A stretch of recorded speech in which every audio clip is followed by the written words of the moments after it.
Allapur land ఇది. మొత్తం మనకు 20 గుంటలు ఉంది. దీని పక్కన కూడా ఇంకో 30 గుంటలు ఉంది. ఇద్దరు కలిపి కూడా ఇస్తారు. లేదు అంటే 20 గుంటలు కూడా తీసుకోవచ్చు మనం సపరేట్గా. NH44 రోడ్ నుంచి జస్ట్ ఒక 1/2 కిలోమీటర్ దూరంలో పెద్ద రోడ్ నుంచి రోడ్ ఉంది రానీకి. నక్ష రోడ్డు.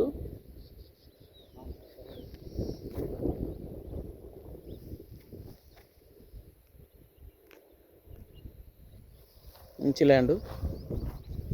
హైదరాబాద్ పక్కన హైదరాబాద్ తీసుకున్నారు అంత. ఇదంతా హైదరాబాద్ తీసుకున్నది ల్యాండ్. దీంట్లో మన ల్యాండ్లో రెండు బోర్ పక్కలు ఉన్నాయి. వీడొక బోర్ ఉంటుంది,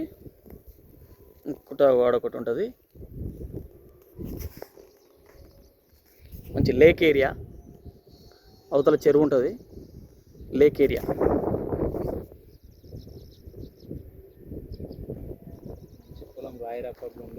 ప్లెయిన్ ల్యాండ్, మొత్తం ప్లెయిన్ ల్యాండ్.